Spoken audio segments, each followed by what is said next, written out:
오늘도 말씀 가운데 나가십시다. 여러분, 최근 들어서 여러분들이 들었던 가장 기쁜 소식은 뭐예요?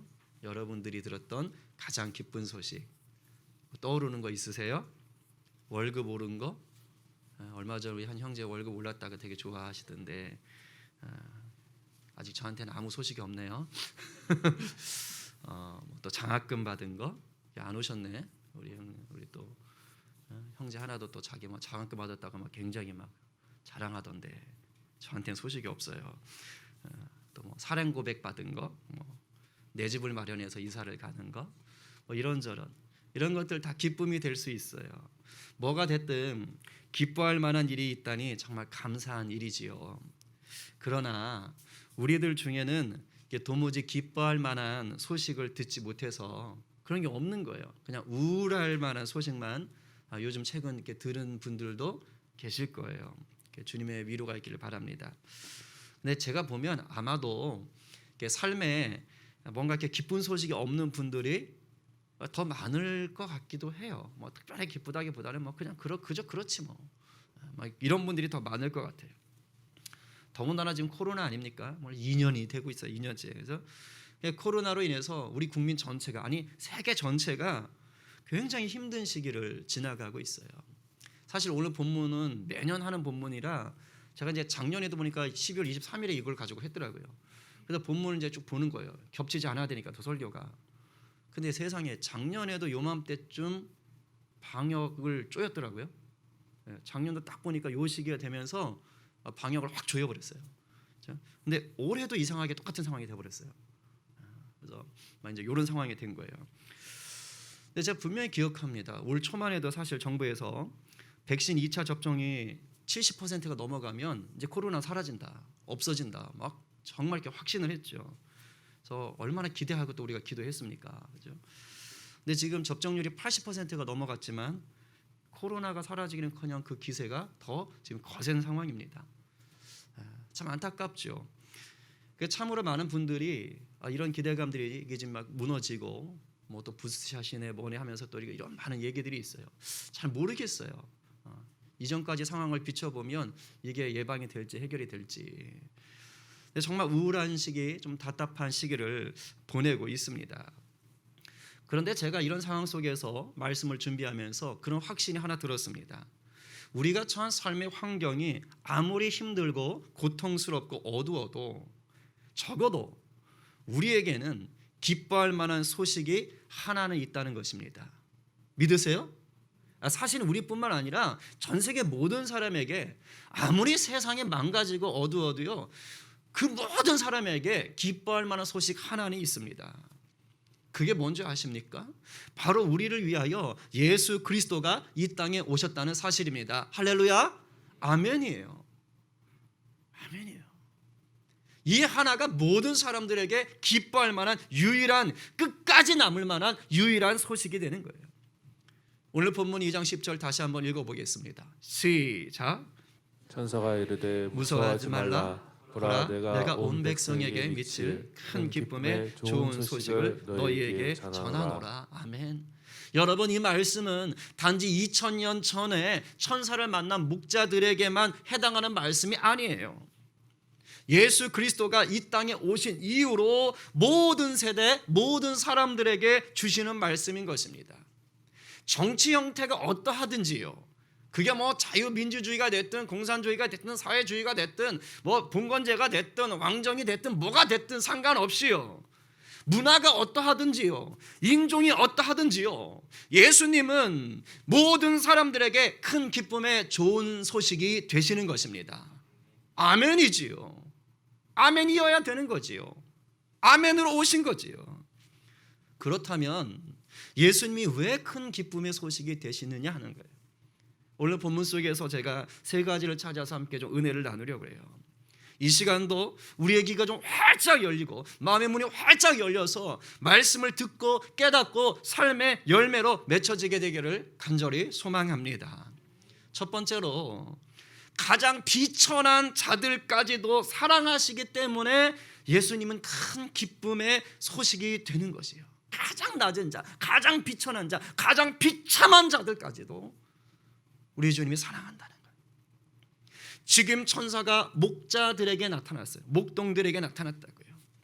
그리고 그들에게 온 백성을 위한 큰 기쁨 소식을 전해줍니다. 온 백성을 향한 기쁜 소식인데 목자들에게 지금 나타나서 전해주는 거예요. 우리가 대부분 이 구절을 별 생각 없이 읽어요. 그래서 이게 얼마나 대단한 사건인지를 알아채지 못합니다. 하지만 우리가 만약에 2000년 전 예수님 당시 그곳에 살던 사람들이었다면 이게 얼마나 대단한 사건인지를 알 수가 있습니다. 여러분, 예수님이 탄생하셨다, 즉 예수님이 태어나셨다라는 이 소식을 제일 먼저 들은 사람들이 누군지 아십니까? 헤롯 왕이요? 아니면 왕궁의 귀족들? 아니면 종교 지도자인 제사장들? 아니면 율법에 열심을 가졌던 바리새인들? 아닙니다. 그들이 아니에요. 예수님이 태어났다는 소식을 제일 먼저 들은 사람들이 바로 지금 이 밤에 이 목자들입니다. 목자들. 그런데 이 당시에 이 목자들은요, 그 사회에서 가장 하층민들이에요. 천민들이라고요. 마치 우리나라 조선시대 때 불가촉 천민이라고 있었지요. 사람 취급도 안 하던 자들. 누굽니까? 백정, 갑바치 뭐 이런 사람들 있잖아요. 이런 사람들은 사람 취급을 안 했어요. 호패도 없었어요. 마치 그러한 사람들처럼 대접을 받았던 거예요. 당시 이스라엘 사람들에게 있어서 목자들은 부정한 사람들이에요. 벌레 같은 사람들인 거예요. 역사 문헌에 보면 목자들은요, 법정의 증인으로 세우지도 않았대요. 왜? 그럴 만한 가치가 없다고 여긴 거예요. 그럴 만큼 신뢰할 만한 인간들이 아니라고 아예 생각한 겁니다. 무슨 말이에요? 그 시대 목자들은 그만큼 개무시당하고 천대받고 안정된 생활을 할 수가 없었던, 구조적으로 굉장히 힘든 삶을 살던 사람들이었다고요. 그런데 천사가 이런 비천한 목자들에게 찾아온 거예요. 온 백성에게 미칠 만한 큰 기쁨이 될 소식을 이 목자들에게 제일 먼저 전한 것입니다. 제일 먼저. 여러분 생각해 보세요. 온 백성이 들어야 될 만한 정말 기쁜 큰 소식을 우리 세상 논리라면, 세상 이치라면 누구한테 제일 먼저 전해주겠어요? 그날은 왕 아닐까요? 권세자들 아닐까요? 아니면 일반적인, 요즘 뭐 대선 앞두고 투표권 가진 일반 국민들 아니겠어요? 그런데 지금 아예 사람 취급도 안 하던, 무시하던 비천한 그런 목자들에게 제일 먼저 간 겁니다. 막말로 사실 목자들에게는 알려주지 않아도 돼요. 온 백성에게 미칠 기쁜 소식이지만 목자들에게는 알려주지 않아도 뭐 쟤들은 뭐 그러려니 하니까, 뭐 그러니까 쟤들은 뭐 몰라도 되지, 그냥 우리만 누리면 되지, 그럴 수도 있는 상황들이라고요. 아무도 신경 쓰지 않았어요. 밤에 잠을 안 자고 일을 하든 말든, 뭐 들에서 일하다 죽든 말든 별 신경을 안 쓰는 부류였다고요. 그럴 수 있는 사람들이었습니다. 그런데 하나님은 그렇게 하지 않으셨다고요. 사람들 관심 밖에 있던 목자들에게 하나님은 제일 먼저 관심을 가지고 찾아가신 거예요. 그리고 큰 기쁨의 좋은 소식인 예수님의 탄생을 그 누구보다 먼저, 제일 먼저 알려주신 것입니다. 성경에 왜 이것이 기록되었을까요? 성경은 그냥 기록된 게 아니에요. 성령께서 의도를 가지고 메시지를 심어 놓으신 것입니다. 왜 목자들에게 제일 먼저 나타났다는 것을 기록했을까요? 왜 하나님이 그렇게 하셨을까요? 바로 이겁니다. 예수님을 통해 드러나는 기쁜 소식, 즉 복음이지요. 이 복음은 가장 낮고 비천한 자들, 가장 힘든 자들, 가장 비참한 신세로 전락해버린 자들을 결코 무시하지 않는다. 세상 사람들이 무시하듯 그렇게 내버리지 않는다. 아니, 오히려 이렇게 낮고 천한 자들에게 가장 먼저 찾아가신다.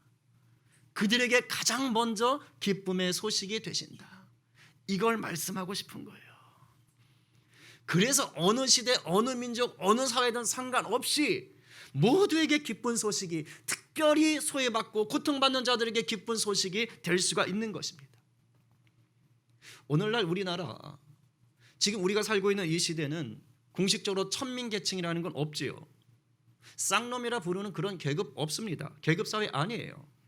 하지만 그렇다고 해서 예수님 당시에 천대받던 그런 목자들과 같은 그런 대접을 받는 사람들이 아예 없을까요? 제가 볼 땐 그렇지 않습니다. 여전히 무시당하고 천대받는 사람들이 있습니다. 사실 어느 정치권, 어느 나라 가도 다 있어요. 우리나라도 정치적인 이유로, 직업적인 차이로, 학벌적인 차이로, 재산의 정도로, 네가 어느 나라 출신이냐는 것으로, 심지어 어떤 집에 사느냐, 어떤 동네에 사느냐로 무시당하고 천대받기도 합니다.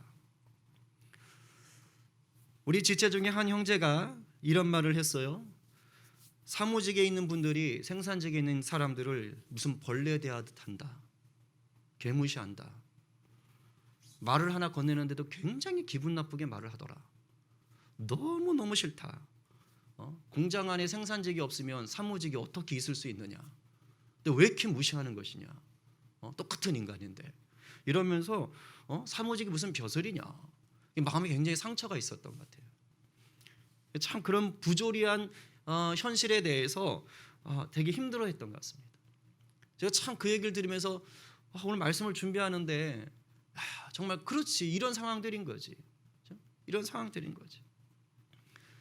이런 비슷한 현상들은 우리 사회 곳곳에 존재하고 있습니다. 안 없어집니다. 이런 현상은요, 이 마귀 권세가 아직 남아있는 이 땅에서는요 사라지질 않아요. 그런데 이길 수 있는 방법이 있어요. 왜요? 마귀 권세를 이기신 예수님이 바로 이러한 마귀의 권세를 무너뜨리려고 오셨고 이미 무너뜨리셨기 때문입니다. 이걸 보여주려고 한 사건 중에 하나가 바로 지금 이 목자 사건이에요. 천사들이 제일 먼저 당시에 가장 비천한 자들에게 찾아갔다는 그 사인, 바로 예수님이 그런 자들을 위해 오셨다라는 거예요. 예수 믿는 자들이 그렇게 살아야 된다는 것을 보여주는 것입니다. 그리고 나아가 친히 예수님이 사인이 되셨죠. 증거가 되셨죠. 뭡니까? 말구유에서 태어나셨어요. 왕궁이 아니라, 화려한 집이 아니라, 아니 일반 집이 아니라 그냥 여관 방도 아니에요. 마구간의 말구유 위에서 태어나셨어요. 그냥 잘 곳이 없어서 태어난 것이라기보다는 본을 보이신 겁니다. 나 자신이 가장 낮은 자리로 왔다. 가장 비천한 자리로 왔다. 내가 그들도 품는다.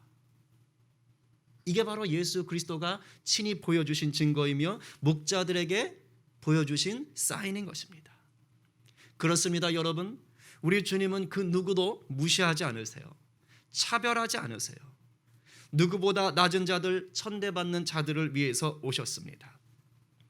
우리도 살다 보면요, 예수님 당시의 목자들처럼 주목받지 못할 때 있어요. 천대받는 자리로 떨어질 때 있어요. 항상 좋은 게 아니에요. 쫓겨날 때도 있고 파산할 때도 있고 내 뜻대로 안 돼가지고 바닥까지 떨어질 때 있단 말이에요. 혹 누군가는 지금 우리들 중에 누군가는 그런 아주 추운 시간들을 보낼 수 있어요. 물질적으로 너무 어렵거나 관계적으로 지금 소외감을 느끼며 버려진 것 같다고 느끼거나 이게 한탄스러움을 가지고 계신 분이 있어요. 힘내십시오. 그리고 기뻐하시기 바랍니다. 바로 여러분을 위해서 우리 주님이 오신 겁니다. 주님을 붙잡고 주님 안에 거하시면 내 환경과 상관없이 놀라운 기쁨이 찾아온다는 것을 믿으시기 바랍니다. 이 기쁨을 더 풍성하게 누리는 저와 여러분 되기를 간절히 소망합니다. 두 번째로, 예수님이 왜 우리에게 큰 기쁨의 소식이 되느냐? 우리를 극진히 보호해 주시기 때문이에요. 극진히 보호하세요. 8절에 보면 목자들이 밤에 밖에서 자기 양떼를 지켰다라고 얘기합니다. 여러분, 밤은요 자야 하는 시간이에요. 요즘 우리 아이들 밤에 게임하시느라고 이렇게 낮에 와서 저렇게 주무시기도 하는데 잠은 자야 되는 시간이에요. 자야 돼요. 잠을 자야 돼요. 그렇죠? 잠을 자야 될 이 시간에 지금 목자들이 잠을 못 자고 양들을 지키고 있어요. 이게 자기 양떼라는데 자기 소유가 아닙니다. 그냥 자기에게 맡겨진, 야 이거 네가 맡을 양들이야 이겁니다. 자기 소유가 아닌 거예요. 그러나 자기에게 맡겨진 그 양들을 지금 지키고 보호하기 위해서 잠을 안 자고 있어요. 무슨 말인지 아세요? 양들이 안심하고 잠을 자게 하려고 목자들은 잠을 자지 않고 있는 거라고요. 양들을 재우기 위해 목자는 안 자는 거예요. 여러분, 이게 바로 하나님의 자녀된 우리를 돌보시는 하나님의 모습입니다. 제가 큰 은혜가 됐어요. 성경엔 우리 주님을 목자로 그리고 있지요. 대표적인 구절 구약이 뭡니까? 시편 23편. 요즘 혹시 20편 23편 읽어보셨어요? 오래되셨죠? 네, 그래서 준비했습니다.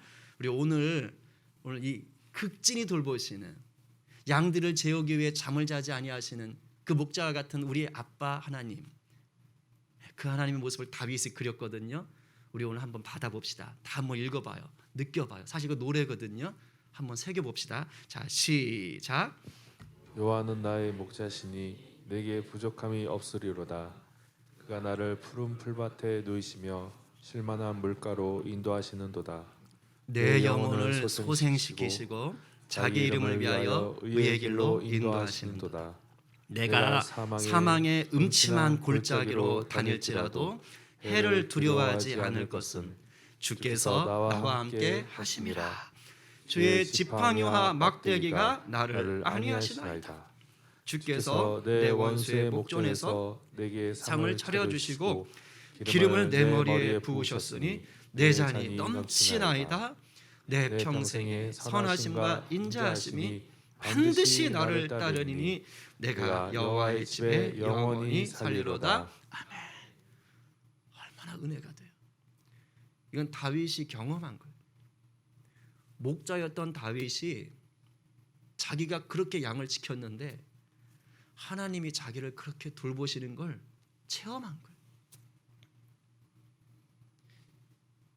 우리의 삶을 하나님이 이렇게 지키시는 걸 믿으시기 바랍니다.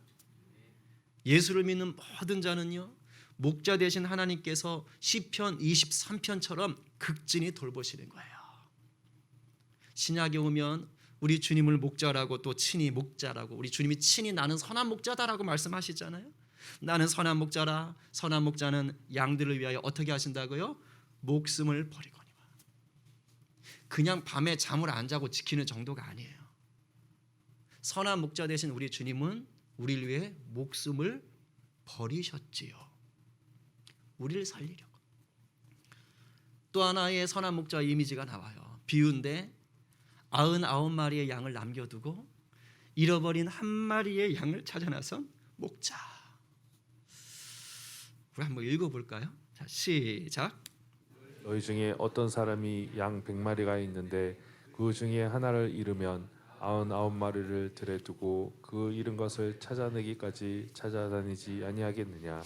또 찾아낸즉 즐거워 어깨에 메고 집에 와서 그 벗과 이웃을 불러 모으고 말하되 나와 함께 즐기자. 나의 잃은 양을 찾아내었노라 하리라. 아멘. 여러분, 예수님을 믿다가도 이런저런 삶의 어려움과 또 유혹들 때문에 잠시 믿음의 길을 떠날 때 있잖아요. 휘청거릴 때 있잖아요. 뭐 처음부터 모범생처럼 그렇게 잘하셨어요? 아니에요. 저도 굉장히 모범생처럼 보이지만 저도 왔다 갔다 할 때 있었거든. 누구라도 다 왔다 갈 때 할 때 있어요. 주님을 잘 믿어야 된다는 거 알지요. 주님 말씀대로 살아야 된다는 거 알지요. 그런데 내 속에 해결되지 않고 있는 마음의 상처나 부담으로 인해서 때로는 주님에게 등 돌리고 살 때가 있어요. 근데 그게 자유인 줄 알았는데 나중에 시간이 지나고 나서 뭘 느끼는 거예요? 아, 내가 길을 잃고 헤매고 있었구나. 내가 지금 낭떠러지 가운데 떨어져 있구나. 이게 자유가 아니었구나라는 거를 딱 느낄 때가 있다고요. 근데 오늘 말씀을 비춰볼 때 뭐라는 거예요? 그때도 주님은 그런 나를 찾아오고 계시는 거예요. 찾아오고. 그리고 마침내 찾아내시지요. 그리고 기뻐하세요. 저 같으면 그렇게 찾아내면 이놈의 양새끼, 너 새끼가 그냥 어디 갔었어? 빨리 와!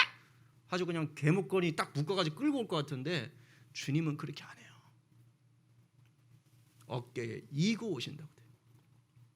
얼마나 좋으면 그냥 끌고 몰고 오면 될걸. 그 지멋대로 간 그 잃어버린 양 한 마리를 찾아서 목에 이고 오시는 거예요. 그리고 잔치를 여시는 분이 바로 선한 목자 되신 우리 주님이신 줄 믿으시기 바랍니다. 이렇게 우리를 극진히 사랑하시는 거예요. 우리 주님은 우리를 끝까지 책임지시고 돌보시는 선한 목자로 이 땅에 오셨어요. 이 세상 그 누구보다 우리 주님보다 더 좋은 선한 목자는 없다는 것이에요. 그렇기에 우리 주님의 오심은 우리에게 큰 기쁨일 수밖에 없는 것입니다. 이 기쁨을 빼앗기지 않는 저와 여러분 되기를 간절히 소망합니다. 아멘이에요. 끝으로 세 번째는 우리가 예수님이 큰 기쁨이 되신 이유가 뭐냐? 우리를 죄에서 구원할 유일한 구세주가 되시기 때문이에요. 이게 가장 큰 핵심이에요. 우리를 죄에서 구원할 유일한 구세주가 되신다. 예수님은 그냥 평범한 아기가 아니에요. 완전한 인간으로 오신 하나님의 아들입니다. 그래서 특별한 역할을 가지고 오셨어요. 그 특별한 역할이 뭐냐? 오늘 본문 11절입니다. 한번 같이 읽어보겠습니다. 시작. 오늘 다윗의 동네에 너희를 위하여 구주가 나셨으니 곧 그리스도 주시니라. 아멘. 여기에 우리 주님이 가진 역할 세 가지가 나옵니다. 첫 번째는 구주요, 둘째는 그리스도요, 셋째는 주님이십니다. 로드지요, 영어로. 구주라는 말은 소테르라고 하는데 세비어, 구원자라는 뜻이에요. 구원자, 구원해 준다는 거. 그리스도라는 말은 잘 아시죠? 기름 부음 받았다라는 히브리어의 메시아를 헬라어로 말하면 그리스도가 됩니다. 이스라엘에서 왕이나 제사장을 세울 때 이렇게 기름을 부어요. 그래서 하나님이 구별했다라는 뜻으로 기름 부었습니다. 그게 그리스도예요. 그리고 주님이란 러드는 뭐냐? 통치자다. 마스터, 나의 주인이다라는 뜻입니다. 그러니까 예수님의 역할은 뭡니까? 하나님이 보내신 통치자로서 우리의 구원자다 이 뜻이에요. 하나님이 보내신 통치자로 우리의 구원자다. 근데 그때 그 시대, 예수님이 태어났을 그 시대에 세상적으로 바로 통치자요 구원자가 있었어요. 그게 누구냐? 바로 가이사 아구스토였습니다. 그게 세상의 통치자요 구원자였어요. 오늘 누가복음 2장의 1절을 보게 되면 이렇게 써 있습니다. 그때 가이사 아구스토가 명령을 내려서 온 천하로 다 호적 신고하라고 명령하였다라는 것이에요. 여러분, 이 가이사 아구스토가 누군지 아세요? 우리가 학교에서 배웠던 걸로 말하면 아우구스투 황제예요. 아우구스투 황제, 첫 번째 황제, 로마 첫 번째 황제. 공화정을 끝내고 황제가 된 첫 번째 사람, 옥타비아누스 황제라고도 하죠. 이 황제가 로마 제국 안에 있는 모든 사람들에게 명령을 내린 거야. 야, 니네 다 호적 신고해. 이 호적 신고를 하라는 말이 뭘까요? 어떤 의미일까요? 그건 뭐냐면 니들 다 내 손 안에 있어 이 뜻이에요. 누가 있는지를 파악하겠다는 겁니다. 그리고 니네는 내가 책임진다. 내가 보호한다. 내가 너희들의 구원자야. 그러니 다 니네 신고해 이 말입니다. 니네 전부 다 내 소유야 이 말 뜻이라고요. 세상의 통치자여 세상의 구원자는 바로 나 아우구스투스다 라고 지금 얘기하고 싶은 겁니다. 그래서 그걸 다 적어놓게 한 거예요. 누가 어디에 살고 있는지를 다 파악하려고 한 것입니다. 이런 굉장한 칭호를요 지금 누구에게 붙여주고 있습니까? 바로 아기 예수에게 붙여주는 겁니다. 근데 솔직히 겉으로 드러나 있는 환경은 도무지 어울리지 않아요. 구원자여 통치자라면, 그리스도라면 적어도 태어날 때 왕궁에서 태어나야죠. 그게 정상이지요. 좀 화려한 곳에 태어나야죠. 말구유가 뭡니까? 말구유가 일부러 그러신 거예요. 왜요? 세상의 통치자, 세상의 왕과는 차별된다는 거예요. 다르다는 것이에요. 역할이 다르다는 것입니다. 그걸 보여주는 거예요. 결정적으로 뭐가 다른가 얘기하는 것입니다. 여러분, 세상의 왕은요 법적인 죄는 다룰 수 있어요. 법적인 죄, 뭐 도둑질, 뭐 이렇게 형법이 몇 조 해가지고 그건 다룰 수 있어요. 그러나 영혼의 죄는 다룰 수 없습니다. 영혼의 죄를 용서해 주실 수 있는 분은 오직 예수님 뿐인 거예요. 그리고 세상의 왕은 적들의 손에서 자기 백성을 보호할 수는 있어요.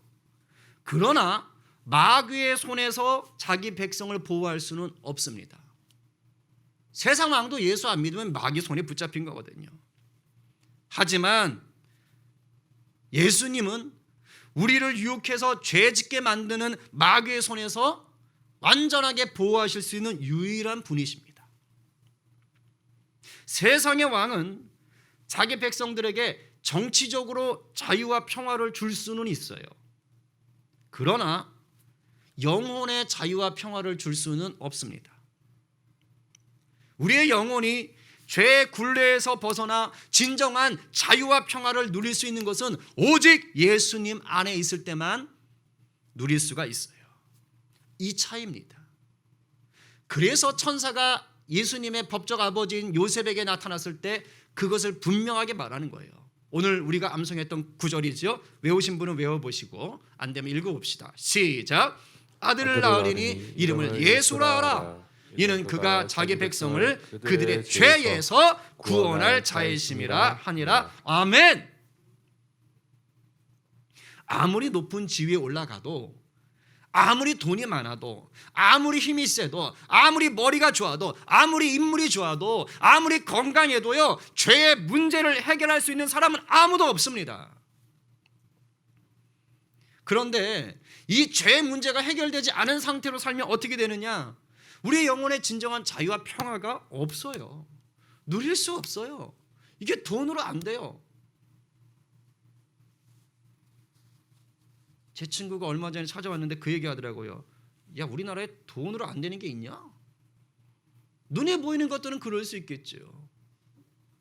그러나 우리 영혼의 죄의 문제, 진정한 자유와 평화의 문제는 돈으로 해결할 수가 없는 겁니다. 무엇보다 천국에서 누릴 영원한 생명이요, 이거 그 어떤 것으로 안 돼요? 세상적인 방법으로 안 됩니다. 우리 인생이 만약에 그냥 이 세상에서만 살다가 끝나는 거라면 까짓거 아무렇게나 살아도 돼요. 이 세상에 살다가 끝나는 거라면 그냥 길을 쓰고 악을 쓰고 수단 방법 가리지 않고 그냥 내 기분 좋을 일들만 만들어도 됩니다. 그런데 그렇게 사시면 큰일 난다고요.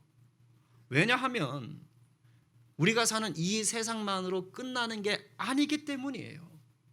성경은 분명하게 말합니다. 히브리서 9장 27절. 자, 시작. 한번 죽는 것은 사람에게 정해진 것이요 그 후에는 심판이 있으리니. 육체가 죽는 것은 하나님이 정해놓은 법칙이에요. 그리고 그 뒤에는 뭐가 있다고요? 심판이 있다고요. 어떤 심판입니까? 죄의 문제가 해결됐느냐 되지 않았느냐를 가지고 하는 심판이에요. 죄의 문제가 해결된 자는 천국, 죄의 문제가 해결되지 못한 자는 그가 세상에서 어떤 삶을 살았든지 상관없이 지옥이라는 것입니다. 예수님이 이 땅에 오신 목적이 바로 이것 때문입니다. 그 누구도 해결할 수 없는 죄의 문제에서 우리를 구원하시기 위해 이 땅에 오신 거예요. 하나님과 화목하지 못해 겪는 고통의 문제를 해결하실 유일한 구원자로 오셨다고요. 예수님이 사역을 시작하시면서 제일 먼저 외쳤던 말씀에 바로 그 답이 있어요. 읽어보지요. 시작.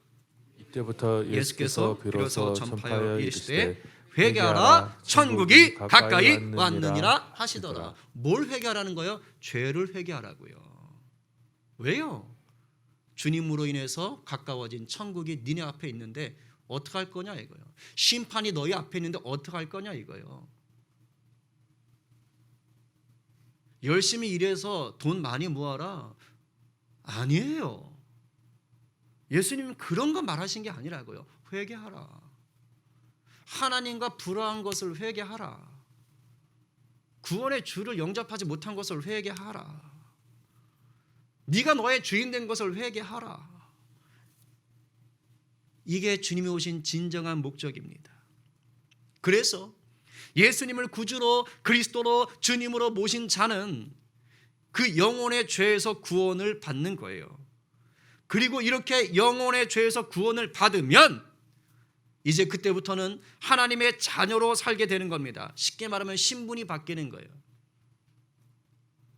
주민등록증이 바뀌어버리는 거예요. 마귀의 종로를 타던 주민등록증이 하나님의 자녀로 주민등록증이 바뀌는 거예요. 그럼 어떻게 됩니까? 마음가짐이 달라져요. 생각이 달라집니다. 말이 바뀝니다. 삶이 달라지는 거예요. 이보다 더 기쁜 소식이 어디에 있겠어요? 이게 바로 복음인 것입니다. 이 복음을 만끽한 사람이 사도 바울 아닙니까? 세상적으로 자랑할 게 얼마나 많던 사람이었어요. 그런데 예수님을 만나고 기쁜 소식인 복음을 자기가 체험하고 나니까 에라이 내가 누렸던 모든 것이 다 똥이다 잃어버리잖아요. 다 배설물로 여기노라. 왜요? 예수 그리스도를 아는 게 너무너무 좋은 거예요. 주 예수보다 더 좋은 것은 없네. 이 고백이 절로 나오는 겁니다. 왜요? 알고 나니까, 체험하고 나니까, 경험되니까 그런 거예요. 이제 정리하겠습니다. 오늘 이 예배를 드리고 계신 여러분들은 어떠십니까? 우리에게 가장 큰 기쁜 소식이 되시는 예수님을 만나셨습니까? 내가 낫고 천한 자리로 곤두박질 칠 때도 예수님은 나를 버리지 않으셨습니다.